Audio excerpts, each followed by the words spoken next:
El territorio tiene vida y esa vida atraviesa toda mi existencia.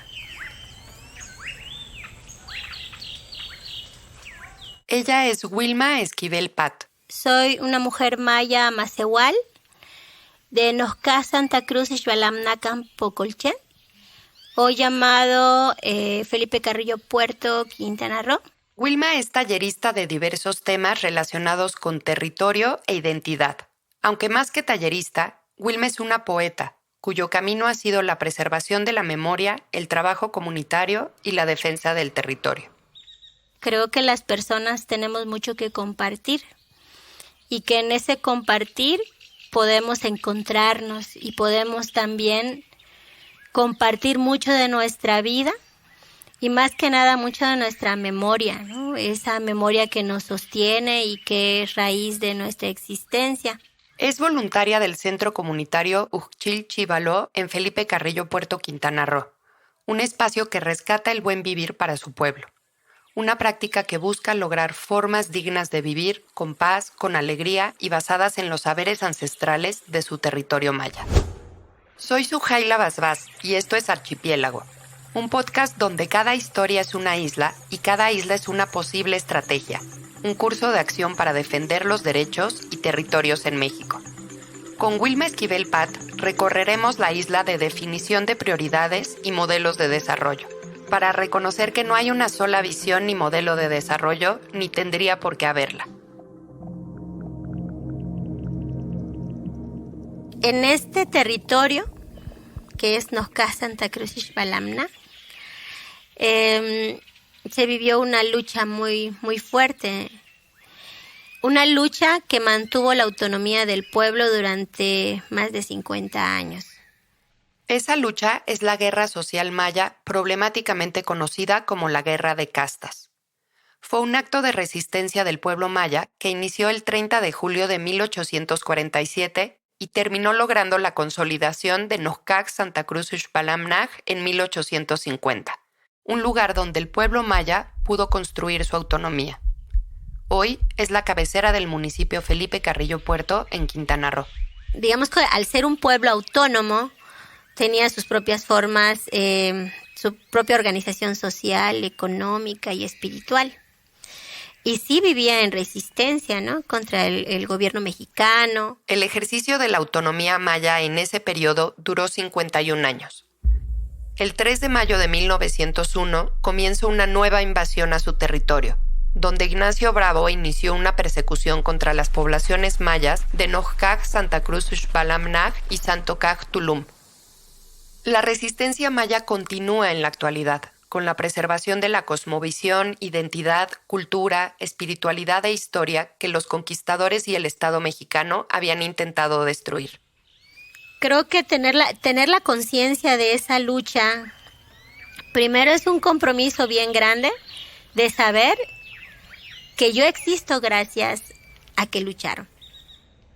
Y que lucharon por el derecho a existir como un pueblo con sus propios modos y formas, ¿no?, con su propio pensamiento, con su propia ritualidad, con sus propias formas de organización.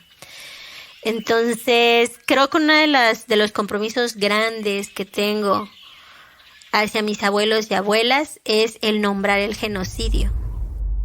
Es a raíz de ese genocidio y de buscar tomar el control del territorio del pueblo maya macehual que el estado de Quintana Roo nace. En noviembre de 1902, esta capital maya es declarada Territorio Federal de Quintana Roo. Con eso, el Estado mexicano buscó dar por extinta la resistencia. Para enero de 1975, la Constitución mexicana reconoce a Quintana Roo como un estado soberano. Sin embargo, descendientes de la resistencia siguen vivos, habitando el territorio y rescatando su identidad y su memoria. Por eso para nosotros no hay nada que celebrar cuando es el aniversario del estado de Quintana Roo, porque es sobre las vidas, sobre la autonomía, sobre el derecho de existir de nuestro pueblo que se funda este estado. Yo creo que eso también hace que dignifiquemos nuestra existencia y tengamos una profunda gratitud por quienes lucharon antes que nosotros, y que a pesar de que quisieron acabar con nuestra lengua, con nuestra espiritualidad, con este vínculo que tenemos con el territorio, podemos decir con nuestro corazón y con nuestra alma y alzar la voz y decir, aquí estamos, ¿no? Para mí, mi territorio es la vida, es todo lo que me rodea, es la memoria, es todo lo que percibo y siento y que sostiene mi existencia. Mi territorio son las estrellas, es la luna, es el fuego, es el viento, son las plantas, es la memoria viva, ¿no? Y la memoria que prevalece de mis abuelas y mis abuelos. Son las señales, ¿no? Las señales que están, los mensajes que están aquí en el territorio.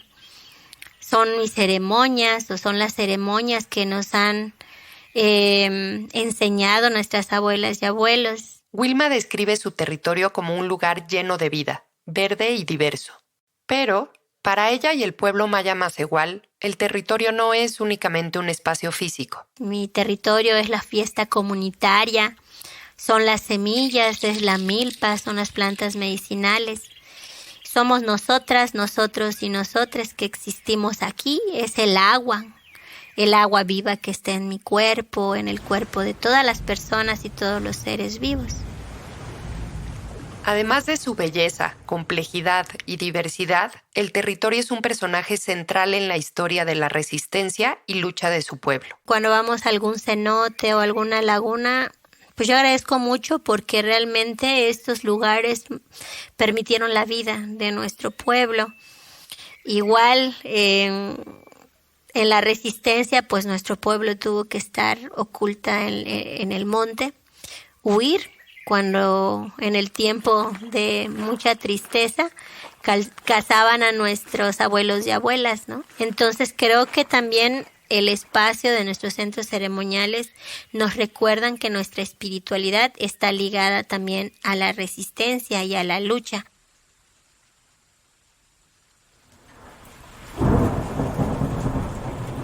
La espiritualidad es uno de los pilares para la organización de este pueblo.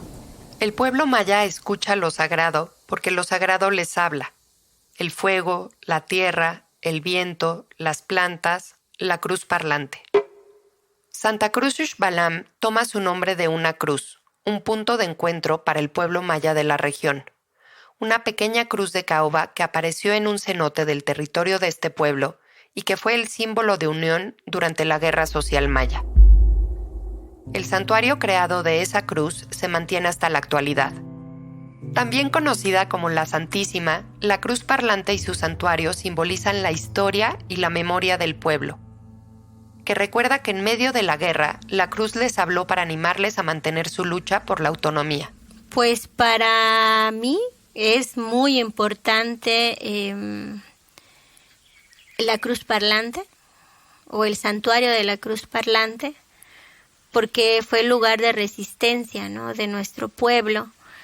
La cruz va más allá que la cruz católica, ¿no? Son los 4 rumbos que existen en el universo, son las 4 esquinas de la milpa. Significa como esta memoria, la memoria que tengo de la lucha y de la gratitud infinita que tengo hacia mis ancestras y ancestros, pero que también simboliza mi fuerza, ¿no? Mi fuerza y la fuerza del pueblo, con fe, que caminamos con fe o con certeza hacia lo que somos y lo que hemos luchado ser.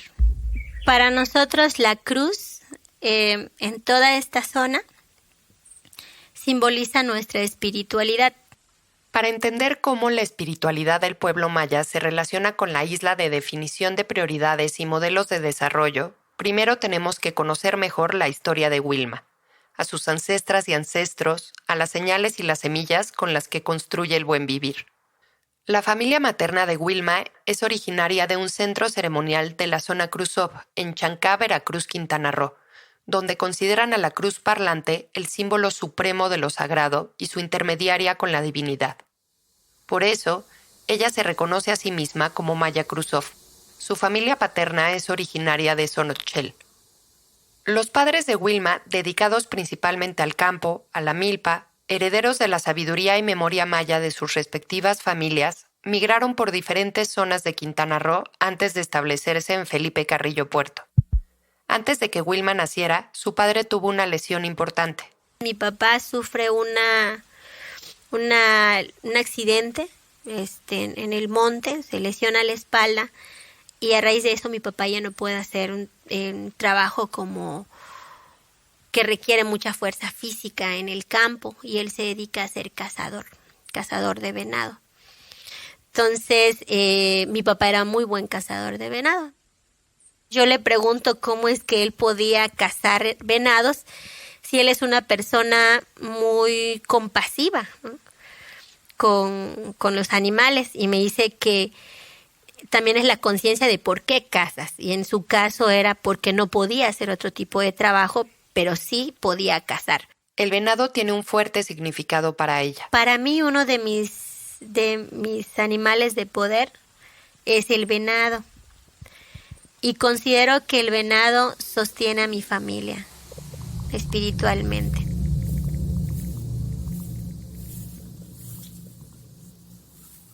Mi papá dice que cuando me digan, cuando alguien me salude, ¿no? Como Bichabel, o ¿cómo estás? O ¿a dónde vas? ¿No?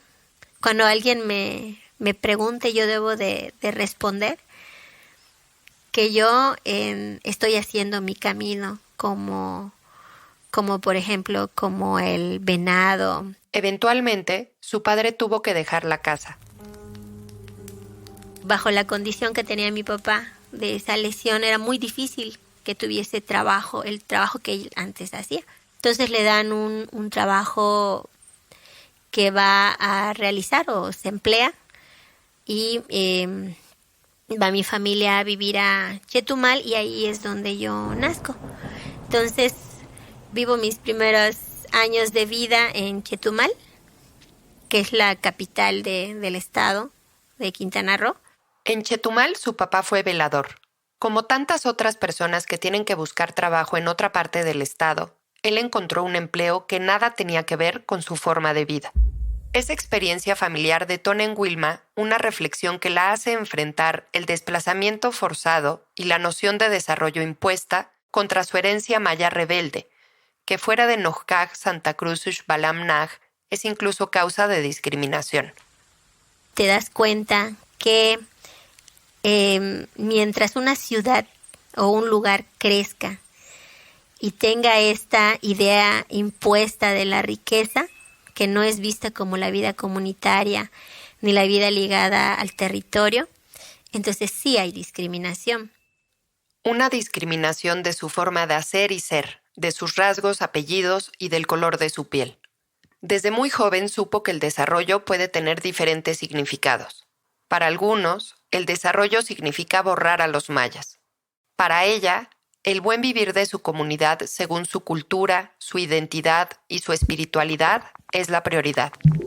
El intento de colonización, el genocidio y ahora la realización de megaproyectos en su territorio le recuerdan que las prioridades de desarrollo del Estado no han sido las mismas que las de los pueblos y comunidades.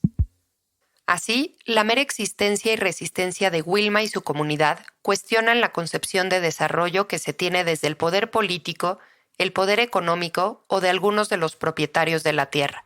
La realidad es que cuando escuchamos que hay reformas y proyectos de desarrollo, es un momento de detenerse y temer. Porque cada vez que hay una reforma y que en algún lugar se considera que va a haber desarrollo, es porque va a llegar a ese espacio y a ese lugar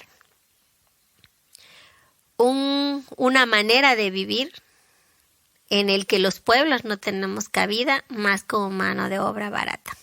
En este momento, en el territorio maya Macehual donde Wilma vive, se desarrollan el denominado Tren Maya, el Aeropuerto Internacional de Tulum y la Base Aérea Militar, que por ser instalaciones militares realizadas sin el consentimiento de los pueblos mayas, son una violación grave a sus derechos colectivos.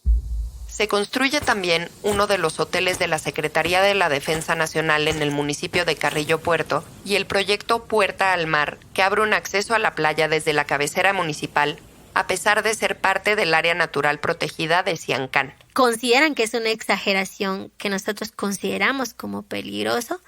Creo que es porque no se ha reflexionado de todos los cambios que vienen y los cambios de en nuestra vida, pero también todo lo que sostiene a nuestra vida, si es contaminado y destruido, también pone en riesgo la vida de nosotras, pero también de las otras formas de vida. Cuando el territorio es destruido, también la vida de las personas, de las mujeres, de los cuerpos es destruido. Entonces no podemos pensar que es algo aislado.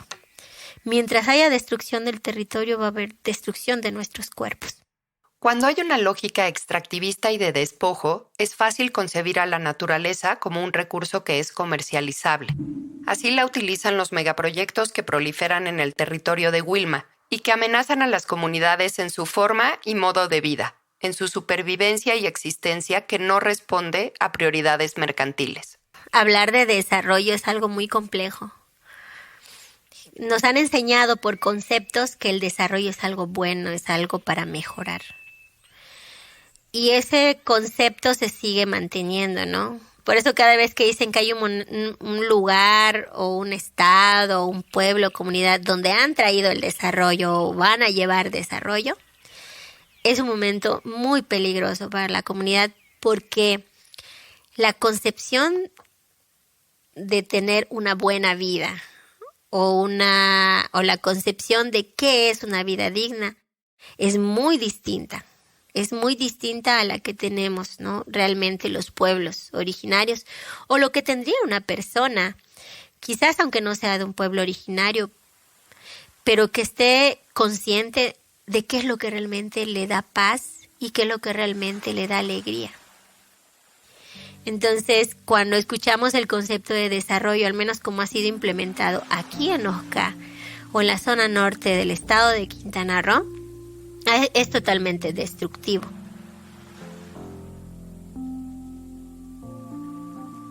Su historia le ha permitido entender estas contradicciones respecto a la idea de desarrollo impulsada por el Estado. Por eso, ella elige el buen vivir, una postura que tiene como principal guía la espiritualidad maya y los mensajes que el territorio les proporciona. Yo creo que el buen vivir tiene que ser vinculado al territorio.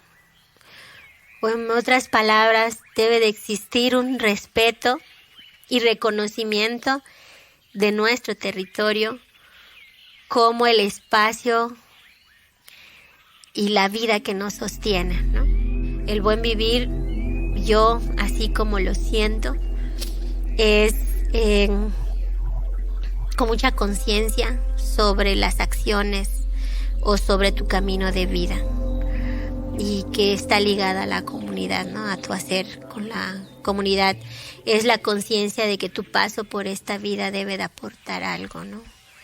Y que todos los días estamos abonando algo a la red de vida. En el buen vivir, ser conscientes es primordial.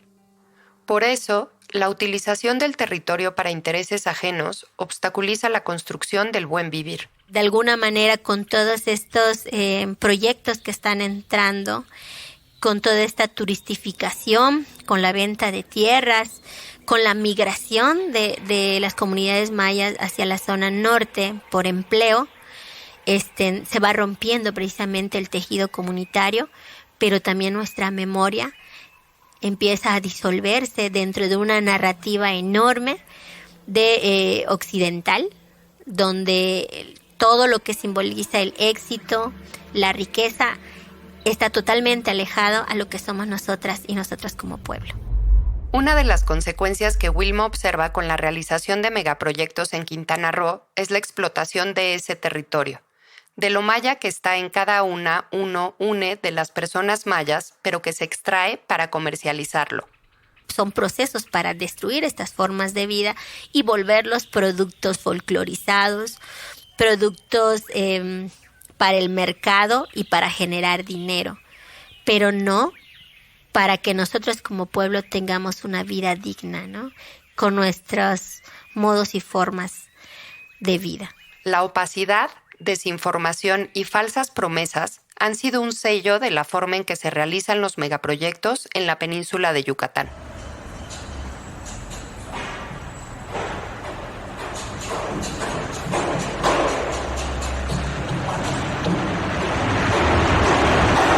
La gente confía y se aprovechan de esa confianza, ¿no? Se aprovechan de la necesidad que hay, que son necesidades que han creado realmente por esos procesos que hemos vivido, ¿no? De asimilación. Entonces no nos dicen nada de eso. No nos dicen que también cuando los pueblos se abren al turismo masivo, hay también se desplaza a la gente local y que al final nuestros espacios o nuestros pueblos son una réplica de muchos otros pueblos que están alrededor, que son un producto turístico. Como ejemplo tenemos Playa del Carmen y Bacalar, polos turísticos dentro de Quintana Roo. O sea, al final casi tienen la misma forma, la misma narrativa, el mismo concepto. Como perdemos también la identidad de los lugares y simplemente es explotado. Entonces al final lo que queda es ir a trabajar y emplearse ahí. Pero vemos que este tipo de turismo, este tipo de desarrollo trae grandes males, ¿no? Y que al final también estos males no acaban, sino que se van aumentando, ¿no? La autonomía, espiritualidad, riqueza e identidad que Wilma me contaba al inicio de la conversación para describirme su territorio es lo que ahora está en riesgo con estos proyectos que buscan un reordenamiento territorial. En este momento en la península tenemos muchas amenazas. De verdad que sí están pensando en transformar toda la península o el sureste.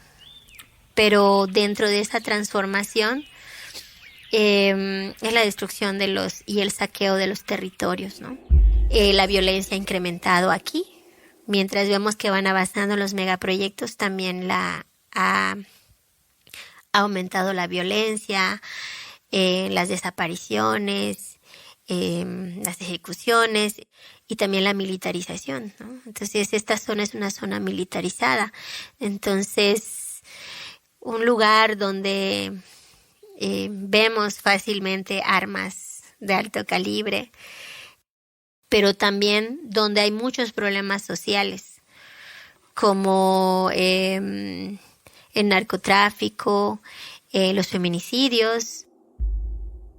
Para decir esto, Wilma se basa en sus observaciones de la zona norte del estado, mejor conocida como Riviera Maya, que pasó de ser verdadero territorio maya a territorio explotado para el turismo que mercantiliza la identidad maya, sin tomar en cuenta a las y los mayas en las decisiones sobre lo maya. Y al final, estas ciudades no son para nosotros. Están diseñados para que seamos la mano de obra.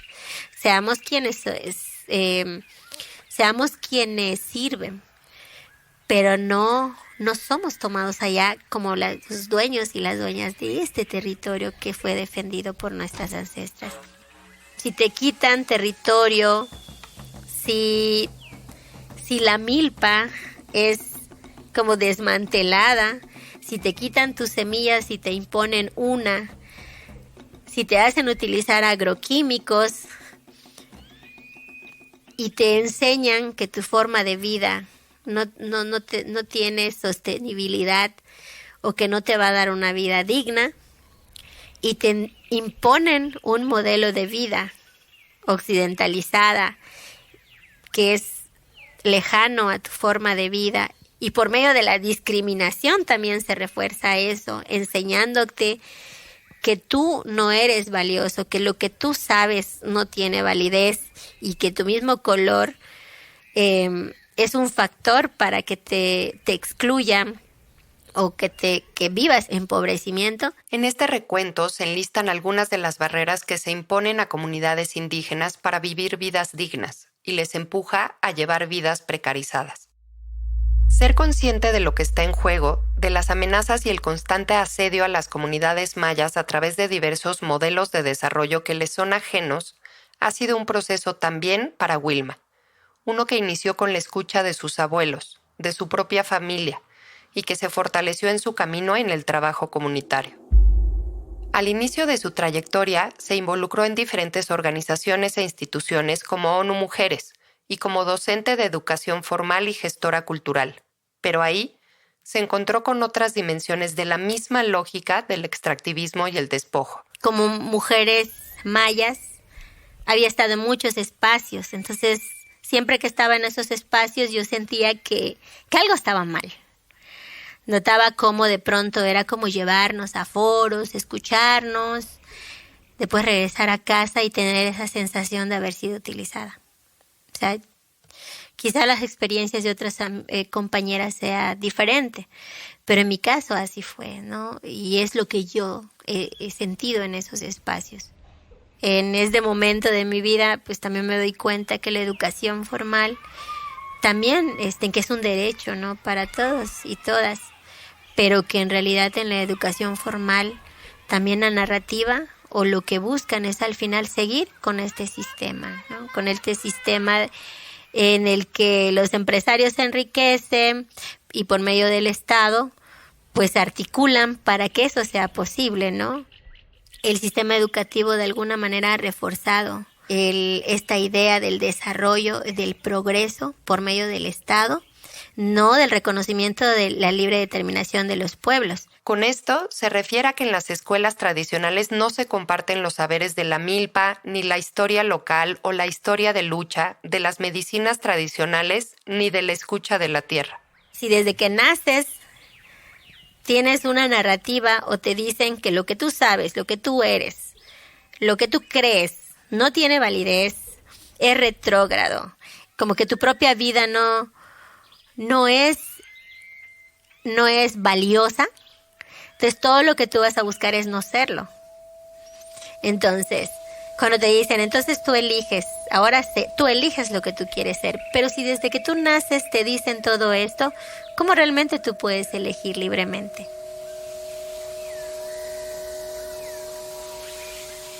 Desafortunadamente muchas jóvenes y muchos jóvenes no conocen la historia local. ¿Por qué? Porque por medio de las instituciones se conoce levemente la historia, pero no les hablan del genocidio, no les hablan de quién cometió el genocidio, pero también desconocen las y las juventudes también la fuerza, la lucha, también la hermosura y la sabiduría del pueblo. Entonces, si nos quitan esto, nos están quitando y están matando nuestra cultura. Entonces, yo creo que igual es importante recordar quiénes somos, contar nosotros el pueblo nuestra propia historia. Le pregunto por qué para las instituciones los saberes del buen vivir no son importantes. En primera es reconocer que el Estado o el gobierno es patriarcal, es colonial y es capitalista. Y si es así el Estado, no podemos pensar que de ahí va a existir justicia para nosotras y nosotros. No podemos pensar que ahí están las respuestas para una vida digna como pueblo. Y menos si somos un pueblo originario, ¿no? O sea, creo que todas las personas que vivimos en los estados-nación hemos vivido muchas injusticias. Como decía Wilma, para ella la educación formal es la preparación para el acatamiento del orden del Estado. Para construir otras lógicas, hay que desafiar a esa educación y a ese Estado. Porque al final el Estado es quien dicta las leyes, las ejecuta, y al final todos estamos inmersos en puras instituciones, ¿no? En instituciones que son quienes dictan cómo van a ser las cosas. Yo por eso no creo que las respuestas estén en el Estado. Yo creo que la respuesta para una vida digna del pueblo es por medio de la autonomía, por medio de la libre determinación de los pueblos. Y hay que construirla. Para ella, El camino de esa construcción inició en el centro comunitario Ujchil-Chivaló en el año 2010. Ahí es donde por fin encuentra eco de sus preocupaciones e intereses, de su espiritualidad y ancestralidad y donde confirma su misión de vida. En este espacio reconoce la grandeza de su propio pueblo y se reencuentra con los mensajes del territorio. Yo llego aquí como voluntaria y trabajaba con jóvenes, ¿no? Entonces, en este espacio yo encontré muchas respuestas de mi memoria de la niñez, de lo que yo observé, lo que sentí con mi abuela, con mi abuelo. Entonces aquí encontré muchas respuestas, ¿no? Y me di cuenta que llegué aquí porque tenemos un camino espiritual las personas que estamos en este espacio. Y nuestra guía es precisamente la memoria de nuestro pueblo, ¿no? Ahí empieza su trabajo como guardiana del pueblo maya y del buen vivir. A partir del 2017 se vuelve una de las responsables del centro. En este centro comunitario, pues hablamos de todo lo importante que es la lengua, también la tierra, ¿no? El vínculo con la tierra, con las semillas, con la medicina, nuestras formas en el que nos relacionamos con el territorio. Nosotros no dijimos vamos a defender el territorio, somos defensores del territorio. No fue algo así, sino que fue como que todo nos fue llevando hacia allá. Porque nos dimos cuenta que todo eso que amamos estaba en riesgo si el territorio era destruido. Sin el territorio, o si el territorio es destruido, su cultura, sus formas de vivir y concebir la existencia también acaban. Entonces, así iniciamos el camino hacia el cuidado del territorio, pero también alzando la voz de lo que ponía en peligro a nuestro pueblo y el territorio. Aquí en el centro comunitario encontré también a compañeros y compañeras que tenían el mismo camino, ¿no? Y que cuestionaban todo esto que nos habían enseñado, ¿no? De irte del pueblo, de acumular riqueza, de todo ese estereotipo de éxito que se espera de las personas. El centro es un espacio para detonar conversaciones colectivas en torno a la memoria y defensa de los pueblos. En este camino espiritual que también es político, Wilma encuentra momentos clave. La colaboración del centro comunitario con la candidatura de Marichuy es uno de ellos. María de Jesús Patricio Martínez, mejor conocida como Marichuy, es una mujer nahua, líder comunitaria, médica tradicional y defensora de los derechos humanos. Zapatista, que fue elegida por el Congreso Nacional Indígena, el CNI, como vocera representante para las elecciones federales de 2018 en México, donde fue precandidata independiente a la presidencia. Marichuy es la primera mujer indígena que buscó la presidencia en la historia del país, y en esos años, compañeras del centro logran ponerse en contacto con ella para acompañarla en su proceso. Para nosotros fue una noticia impactante cuando sabemos de la precandidatura de Marichuy. Y nos quedamos, no sé, con una ilusión muy grande. Yo me acuerdo que le decía a mis compañeras y compañeros del centro comunitario, yo no sé cómo va a ser, no tengo idea, no me imagino, le digo, cómo será la campaña de Marichuy, decía, pero yo quiero estar. Porque si no es ahora, entonces ¿cuándo? Si no es así, entonces ¿cómo? ¿No? Es algo que decimos mucho en este camino. Y nos fuimos contactando, ¿no? con personas del CNI. Yo de pequeña había escuchado sobre el EZLN. Sobre el Ejército Zapatista de Liberación Nacional, un grupo de resistencia autónoma que irrumpió públicamente en 1994. Habían frases maravillosas, ¿no? Como un mundo donde quepan otros mundos. O, por ejemplo, para todos la luz, ¿no? Para todos todo. Con Marichuy llegaron al centro personas de diversos espacios que eran parte de su comitiva. Escuchar la fuerza de las personas que venían de diferentes pueblos originarios de México, fue escuchar de procesos de defensa de territorio que nunca en mi vida pensé que existían desde hace muchos años. Fue toda esta lucha que yo desconocía por completo, ¿no? Y que ni en las escuelas nos hablaron de eso. Y fue escuchar realmente, encontrar un espacio donde sí se escuchaba a la gente y donde sí se pensaba desde el pueblo. Y fue cuando sentí que ese era el camino. Entonces, a partir de eso también tomamos decisiones de cuál iba a ser el camino, ¿no? Cuál iba a ser nuestro camino. Y yo me siento como muy honrada y muy agradecida de estar en este camino, que yo creo que quisiera que todo mundo, ¿no?, pudiese estar, ¿no? Durante la estancia de Marichuy en el centro comunitario, Wilma y sus compañeras pudieron compartir con las y los concejales del CNI que la acompañaban. A mí se me hizo algo increíble, o sea, algo que era casi imposible de que existiera dentro de este sistema, pues de saqueo, de muerte y totalmente racista y clasista, ¿no? Entonces, cuando conocí a los concejales no podía creer que habían personas que levantaran la voz así contra el gobierno, que realmente no consideraran que esa era la única forma en la que podíamos vivir, ¿no? Y ahí es donde la primera vez que escuché sobre autonomía. Para mí era algo que no podía creer que existiera, ¿no? Que el pueblo se organizara y que confrontara al Estado y que tuvieran acciones que el Estado tuviese que respetar. Con los y las concejalas y Marichuy se realizó una ceremonia en el centro ceremonial de la Cruz Parlante. Y ahí, después de haber escuchado por primera vez de autonomía, se habló de la autonomía propia del pueblo maya, que vivió por décadas en plena resistencia. Entonces, para mí fue muy fuerte decir, o sea, mi pueblo fue autónomo.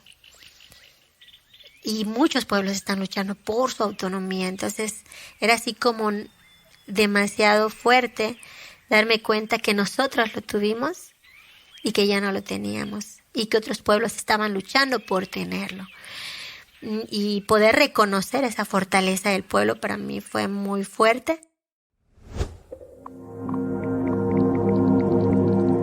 El impacto de Marichuy y los procesos que conoció del CNI y los caracoles del EZLN se vuelven un referente para Wilma y sus compañeras y compañeros en el centro comunitario y para dirigir sus esfuerzos. Desde fuera hay como muchas críticas sobre que, y creo que también tiene una raíz racista y clasista, de siempre pensar que los pueblos no saben, ¿no? Entonces, para mí, esa fue la respuesta, ¿no? Y un camino de vida que hasta ahorita continúa. Le pregunto a Wilma qué se necesita para encontrar este camino desde y hacia la autonomía. ¿Cómo nos cuidamos a nosotras mismas al transitarlo? Creo que algo fundamental para poder tejer las redes es que es una necesidad grande para poder mantener como el fuego encendido. A veces nos sentimos como muy aisladas, ¿no? Muy aislados. A veces como luchando y hablando de algo que no quieren escuchar, o luchando contra algo que muchos creen que no hay que luchar, ¿no? O levantando la voz donde muchos consideran innecesario. Y hablando de la vida, ¿no? De poder defender la vida o poder levantar la voz para ver qué es lo que está amenazando el territorio.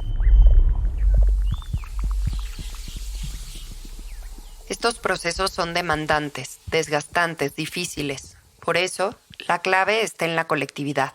El problema muchas veces en estos espacios es que una no se cuida, una se desgasta ahí y de verdad ver tantos dolores y tanta destrucción, también son dolores que se te quedan, ¿sí? Son dolores que traspasan en tu cuerpo, en tu vida.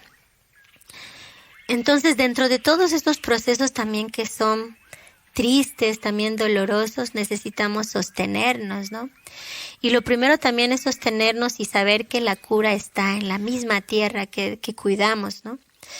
Entonces, regresar a las plantas, regresar a a nuestras ceremonias, a regresar a nuestras ofrendas y al cuidado colectivo es fundamental. Dentro de todo este contexto territorial en el que hay un aumento de la violencia, en el que todo el tiempo hay muerte, el tema del cuidado es urgente y de la construcción de paz, ¿no?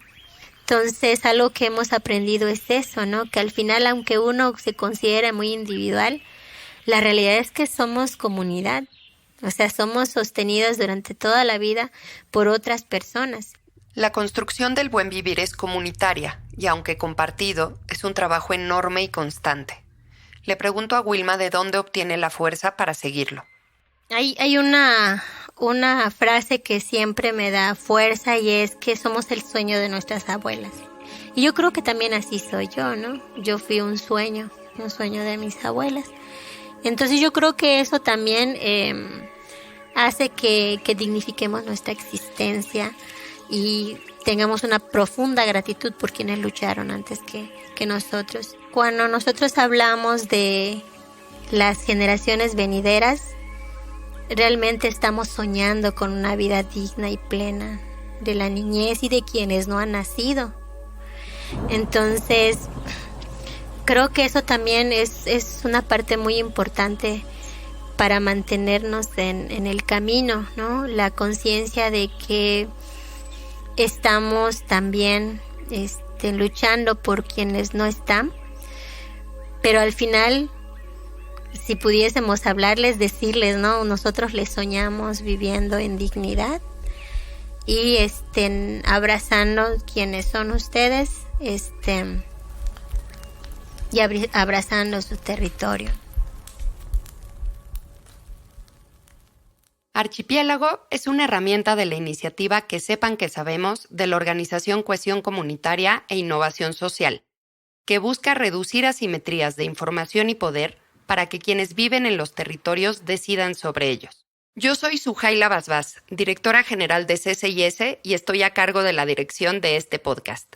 Con Katia Puga hicimos la planeación e investigación. La producción y guiones son de Mitzi Pineda y Maggie Moret, quien también hizo el fact-checking.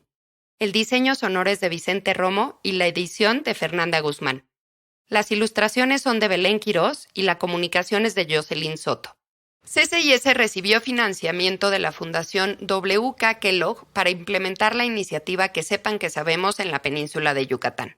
Si quieres conocer mejor la herramienta del archipiélago para la defensa de derechos y territorios y el resto de la iniciativa, visita nuestra página web www.quesepanquesabemos.com. Y si te gustó este podcast, compártelo y coméntalo. Puedes encontrar las 10 historias que conforman este archipiélago en donde sea que escuches tus podcasts.